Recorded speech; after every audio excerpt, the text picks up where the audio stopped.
മോട്ടറോളയുടെ motto G04 എന്ന പുതിയൊരു smart phone launch ചെയ്യാൻ പോകുന്നുണ്ട്. ഈ ഫോണിൻ്റെ ഫീച്ചേഴ്സിനെ പറ്റിയിട്ടുള്ള പല കാര്യങ്ങളും ഇപ്പം അറിയാൻ കഴിഞ്ഞിട്ടുണ്ട്. അതുപോലെ തന്നെ വലിയ പറ്റിയിട്ടുള്ള ന്യൂസുകളും ഇപ്പം പുറത്ത് വന്നിട്ടുണ്ട്. ഈ ഒരു വീഡിയോയിൽ നമ്മൾ നോക്കാൻ പോകുന്നത് മോട്ടോ G04 എന്നുള്ള സ്മാർട്ട് ഫോണിനെ പറ്റിയിട്ടാണ്. വീഡിയോ തുടങ്ങുന്നതിന് മുമ്പ് പറയാനുള്ള ഒരു കാര്യം എന്താ വെച്ചാൽ, നിങ്ങൾ ടെക് വാർത്തകൾ ഫോളോ ചെയ്യാൻ താല്പര്യമുള്ളവരാണെന്നുണ്ടെങ്കിൽ നമ്മുടെ വാട്സപ്പ് ചാനലിലോ അല്ലാന്നുണ്ടെങ്കിൽ ടെലഗ്രാം ചാനലിലോ ജോയിൻ ചെയ്യാവുന്നതാണ്. താഴെ ഡിസ്ക്രിപ്ഷനിലും അതുപോലെ തന്നെ കമൻറ്റ് ബോക്സിലും നമ്മുടെ വാട്സപ്പ് ചാനലിൻ്റെയും അതുപോലെ തന്നെ ടെലഗ്രാം ചാനലിൻ്റെയൊക്കെ ലിങ്കും കാര്യങ്ങളൊക്കെ കൊടുക്കുന്നുണ്ട്. അവിടെ റെഗുലർ ആയിട്ടുള്ള ടെക് അപ്ഡേറ്റ്സും കാര്യങ്ങളൊക്കെ ലഭിക്കുന്നതായിരിക്കും. നമ്മൾ ആദ്യം ഫീച്ചേഴ്സും കാര്യങ്ങളൊക്കെ നോക്കുകയാണെന്നുണ്ടെങ്കിൽ ഡിസ്പ്ലേയുടെ കാര്യത്തിൽ മോട്ടോ G04 6.56 ഇഞ്ചിൻ്റെ HD+ ഡിസ്പ്ലേ വന്നേക്കാം. അപ്പോൾ ഫുൾ HD റെസൊല്യൂഷൻ ഇതിൽ വരാൻ ചാൻസ് ഇല്ല. HD റെസൊല്യൂഷൻ ആയിരിക്കും വരിക. LCD പാനലായിരിക്കും ഈ ഫോണിൽ വരിക. പിന്നെ പഞ്ചോൾ ഡിസൈനും കാര്യങ്ങളൊക്കെ വരുന്നതായിരിക്കും. പഞ്ചോൾ വരിക ടോപ്പ് സെൻറ്റർ ഭാഗത്തായിട്ടായിരിക്കും. ഡിസ്പ്ലേയിൽ 90 ഹെർട്സിൻ്റെ റിഫ്രഷ് റേറ്റ് ഒക്കെ സപ്പോർട്ട് ചെയ്തേക്കാം. അപ്പോൾ ഡിസ്പ്ലേ ഫീച്ചേഴ്സ് മൊത്തത്തിൽ നോക്കുകയാണെന്നുണ്ടെങ്കിൽ ഈ ഫോൺ ഏകദേശം 11,700 രൂപ പ്രൈസ് റേഞ്ചിലായിരിക്കും വരിക എന്നാണ് ഇപ്പോഴുള്ള റിപ്പോർട്ടുകൾ പറയുന്നത്. ആ ഒരു പ്രൈസ് റേഞ്ചിൽ അത്ര മികച്ച ഡിസ്പ്ലേ ഫീച്ചേഴ്സ് ആണ് എന്ന് പറയാൻ പറ്റില്ല. കാരണം ആ ഒരു പ്രൈസ് റേഞ്ചിൽ നമ്മൾ ഫുൾ HD റെസൊല്യൂഷൻ എക്സ്പെക്ട് ചെയ്യുന്നുണ്ട്. പക്ഷേ ഈ ഫോണിൽ ഫുൾ HD റെസൊല്യൂഷൻ വരാൻ സാധ്യതയില്ല. പിന്നെ side mounted finger print sensor ഈ ഫോണിൽ വന്നേക്കാം. ഫോണിൻ്റെ വെയിറ്റ് വരിക ഏകദേശം 180 ഗ്രാം ആയിരിക്കും. തിക്നെസ് വരിക 7.99 mm ആയിരിക്കും. പിന്നെ ഈ ഫോണിൻ്റെ ഓറഞ്ച്, ഗ്രീന്, ബ്ലൂ, ബ്ലാക്ക് എന്നീ കളർ വേരിയൻസ് ലോഞ്ച് ചെയ്തേക്കാം. പ്രോസസ്സറിൻ്റെ കാര്യത്തിലോട്ട് വരികയാണെന്നുണ്ടെങ്കിൽ യൂണി SoC T606 എന്ന പ്രോസസ്സറുമായിട്ടായിരിക്കും ഈ ഒരു സ്മാർട്ട് ഫോൺ വരിക. 11,700 രൂപ പ്രൈസ് റേഞ്ചിൽ ഈ ഒരു പ്രോസസ്സർ അത്ര മികച്ചൊരു പ്രോസസ്സറാണ് എന്ന് പറയാൻ പറ്റിയിട്ടുള്ള ഒരു പ്രോസസ്സറൊന്നുമല്ല. ഈ ഒരു പ്രൈസ് റേഞ്ചിലൊക്കെ ഇതിനേക്കാൾ ബെറ്റർ ആയിട്ടുള്ള പ്രോസസ്സറുമായിട്ട് വരുന്ന ഫോണുകളൊക്കെ വരുന്നുണ്ട്.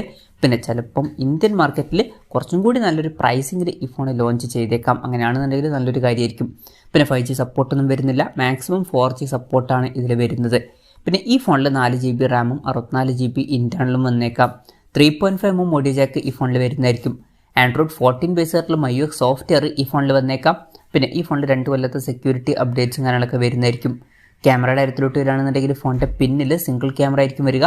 16 മെഗാപിക്സലിൻ്റെ f2.2 അപ്പേഴ്സിൽ വരുന്ന ഒരു സെൻസർ ഫോണിൻ്റെ പിന്നിൽ വന്നേക്കാം. പിന്നെ ഫ്രണ്ടിൽ 5 മെഗാപിക്സലിൻ്റെ f2.2 അപ്പേഴ്സിൽ വരുന്ന സെൽഫി ക്യാമറയും വരുന്നതായിരിക്കും. ബേസിക് ആയിട്ടുള്ളൊരു ക്യാമറ സെറ്റപ്പ് ആയിരിക്കും ഈ ഫോണിൽ വരിക. പിന്നെ ബാറ്ററിയുടെ കാര്യത്തിൽ 5000 mAh ബാറ്ററി ആയിരിക്കും വരിക. ഫാസ്റ്റ് ചാർജ് സപ്പോർട്ടൊന്നും ഇതിൽ വരില്ല. 10 വാട്ടിൻ്റെ ചാർജിങ് സ്പീഡായിരിക്കും ഈ ഫോണിൽ വരിക. Type-C ചാർജിങ് പോർട്ടും ഇതിൽ വരുന്നതായിരിക്കും. ഇപ്പം ഈ ഒരു പ്രൈസ് റേഞ്ചൊക്കെ വെച്ച് നോക്കുമ്പം ഈ ഒരു പ്രൈസ് റേഞ്ചിൽ നമ്മൾ ഫാസ്റ്റ് ചാർജ് സപ്പോർട്ട് എക്സ്പെക്ട് ചെയ്യുന്നുണ്ട്. പക്ഷേ ഈ ഫോണിൽ വരാൻ ചാൻസ് ഇല്ല. പിന്നെ നേരത്തെ പറഞ്ഞ പോലെ തന്നെ ഇന്ത്യയിൽ ചിലപ്പം കുറച്ചും കൂടി നല്ലൊരു പ്രൈസിങ്ങിൽ ഈ ഫോൺ ലോഞ്ച് ചെയ്തേക്കാം. അപ്പം ഇതൊക്കെയാണ് ഫീച്ചേഴ്സിനെ പറ്റി പറയാനുള്ള കാര്യങ്ങൾ. പിന്നെ വിലയുടെ കാര്യം പറയുകയാണെന്നുണ്ടെങ്കിൽ യൂറോപ്യൻ മാർക്കറ്റിലെ വിലയെ പറ്റിയിട്ടുള്ള ന്യൂസുകളാണ് ഇപ്പം പുറത്ത് വന്നിട്ടുള്ളത്. യൂറോപ്യൻ മാർക്കറ്റിൽ ഈ ഫോൺ 129 യൂറോസ് എന്ന പ്രൈസിങ്ങിൽ ലോഞ്ച് ചെയ്തേക്കാം എന്നാണ് പറയപ്പെടുന്നത്. അതായത് 11,700 രൂപ പ്രൈസ് റേഞ്ചിൽ. പക്ഷേ ഇന്ത്യൻ മാർക്കറ്റിൽ ഈ ഫോണിൻ്റെ വില ഇത്രയും കൂടുതൽ നമ്മൾ എക്സ്പെക്ട് ചെയ്യുന്നില്ല. കുറച്ചും കൂടി കുറഞ്ഞൊരു പ്രൈസ് റേഞ്ചിലായിരിക്കും മിക്കവാറും ഈ ഫോൺ ഇന്ത്യൻ മാർക്കറ്റിൽ ലോഞ്ച് ചെയ്യുക. നമ്മുടെ എക്സ്പെക്ടേഷൻ പറയുകയാണെന്നുണ്ടെങ്കിൽ ഇന്ത്യൻ മാർക്കറ്റിൽ ഈ ഫോൺ ചിലപ്പം ഒരു 7,500 8,500 രൂപ പ്രൈസ് റേഞ്ചിലൊക്കെ ആയിട്ട് ലോഞ്ച് ചെയ്തേക്കാം.